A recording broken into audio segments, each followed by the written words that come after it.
Hello everybody, here I am in Wilmington, Ohio, and I'm with Allen and Jeff, and we're at Sugartree Ministries. And I have to say, I've traveled 6,000 miles, and every place is amazing. There's really, we're all fighting this big battle of poverty, but I totally fell in love with this place. So, Allen, you started this like a coffee shop type thing. You were an art teacher. Tell me about that. That's right. Actually, about probably 35 years ago, I ran a coffee house in college, and ran that for a few years until it's time to get out of school. But I knew all my life I was supposed to run another coffee house, and the primary purpose was to get guys off the streets that were dealing with addictions and brokenness and things that needed Jesus in their life. And so we opened up a coffee shop to do that. Wow. And that was about 11 years ago. And not knowing what God had in plan, soon after that we started feeding people, started giving them clothes, meeting other needs outside of just having a coffee shop. Right. And now 11 years later, we're serving about 1,200 hot meals a week and giving out, I think it's about 2,000 cans of food a week now, and seeing over 150 people a week now on an average. And you got to put that into, the last time I looked, I think Wilmington is only 12,000 people. 12,000. So, it's an extreme rural community. And Jeff, you have a unique story. Yeah. If you don't mind. I born and raised in Wilmington, and ended up on the streets at when I had my 18th birthday, living in an alley. Wow. And that's where I met Alan, 13 years ago. And, life just happened from there. And several years later, just showed back up at Joe's with the old building, and, was at rock bottom, got saved, and never left. Gave my life to the Lord one night, and just haven't left since. Here I am 10 years later, on staff. You might have heard about Wilmington because DHL closed domestic operations, and it, really hurt this community. And, 60 Minutes and Rachel Ray, and I'm sure it was on CNN and every place else.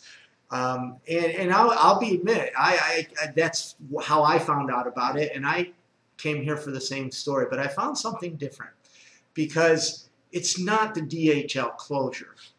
This is a rural community that's affected by poverty, whether it's DHL or whatever. Do you guys want to talk about that? Because, see, we think about homelessness and poverty in this major city context.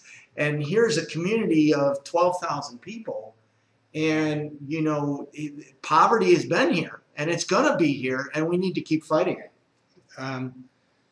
We've been serving probably an average of 75 to 100 people a day for quite a while. But since the DHL situation, when the air park left, it didn't just affect that air park, which was probably 8,000 people or maybe a little more. It was all the surrounding businesses as well, restaurants and different places that supported DHL that left as well. And so we've doubled in size. And I think that this year we'll probably triple. Wow. And we're really starting to see all the unemployment running out. I think there's over 500 foreclosures in the county this year alone. It's a lot for a county. This isn't Los Angeles County, Clinton County, right? Yeah. So if you want to look that up. And now we're seeing homelessness like never before. Where they're kind of taking, what's cool about it though, I'm seeing community rise out of the poor where they're taking care of each other. Right. And this is a pretty neat thing. But it's not typical camping in the woods homelessness. It's living in their car homelessness, or you see a lot of one person taking in the whole family. This family's homeless. This family has, and they're not a wealthy family. They're still a poor family, but they'll take them in. Right. But Mark and I were talking last night that like he just alluded to that poverty's been here for years. I mean.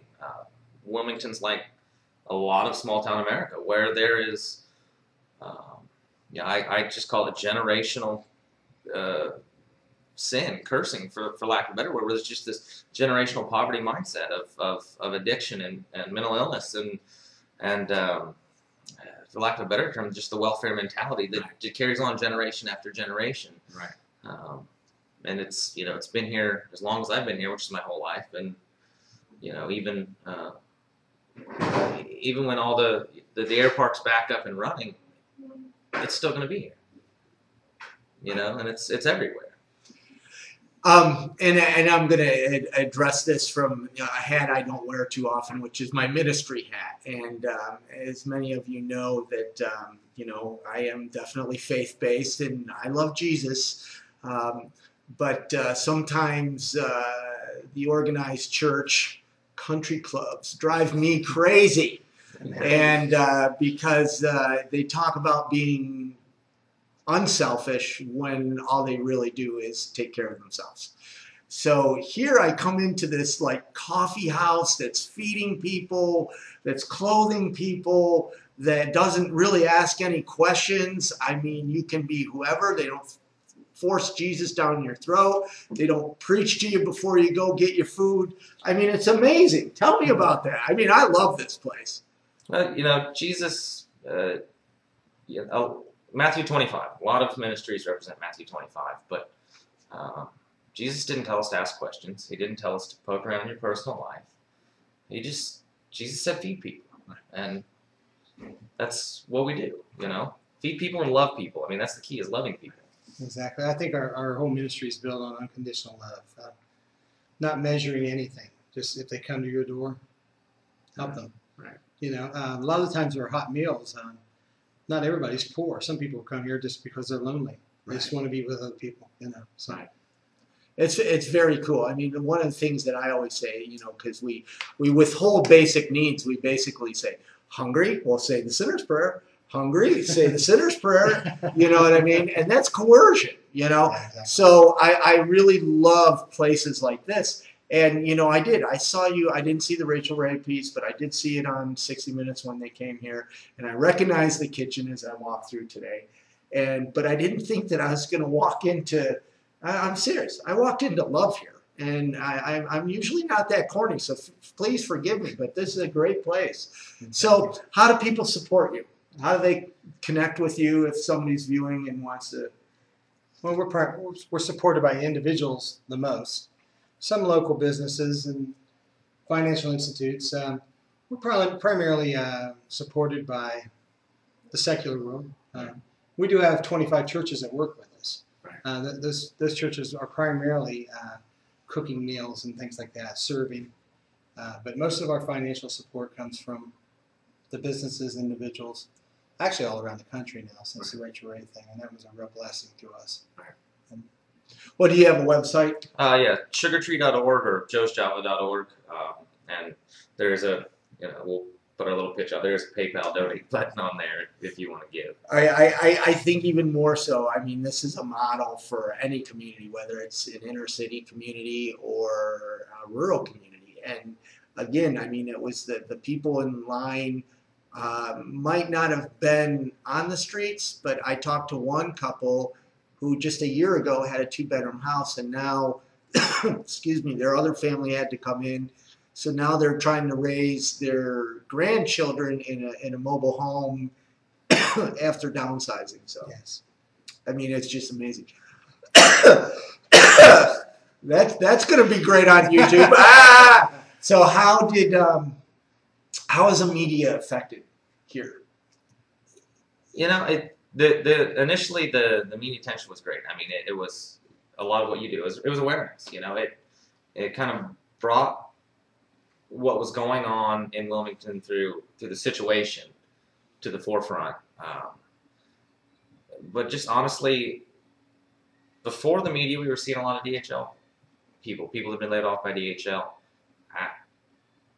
After that was all done, we haven't seen a lot of those people back. Right. And hopefully they're taken care of somewhere. Maybe they moved out of county. Yeah, we don't know. But they're they're not here, which is sad. That we can't meet that need. Right. And I just have you were going to say something? Yeah. some wonderful things happen from the media, though, for our ministry. In no way do we want to, Jesus said, don't let the right hand know what the left hand's doing when taking care of the poor. And so we've never felt it's appropriate for us or anybody to exploit the poor. But to make aware of our situation in our county was wonderful, because out of that, probably within a week after the first 60 Minutes program, they've been here twice. And, Right. Feed the Children came and fed 4,100 people Wow. in 2 hours. Wow. Which was amazing. It was 12 trucks of food that they brought our county. Right. And it's just because they saw that. Right. And so there was lots of blessings. And then Rachel saw that. And a year later, She did Rachel the just Thanksgiving pops in, and we knew nothing about it. Right. And she said, hey, we want to remodel your kitchen so you can feed 200 people a day. That's amazing. And it was amazing. Yeah. So some great things have happened through it, Very cool. I'm very, I've gone into communities after the fact, after a breaking story, and sometimes media has a way of becoming the Tasmanian devil. And I think as a TV producer myself, and speaking to any of you guys that are working, and think about what happens after you leave.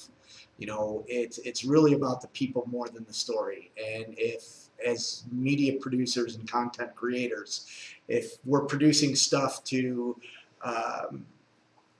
really tell a story that's supposed to help people, then we need to be conscious about what happens after that story airs and the effect that it's going to have on the community and other media going in. So I'll get off my soapbox, and guys, thank you so much. Thank you for joining me. So till next time.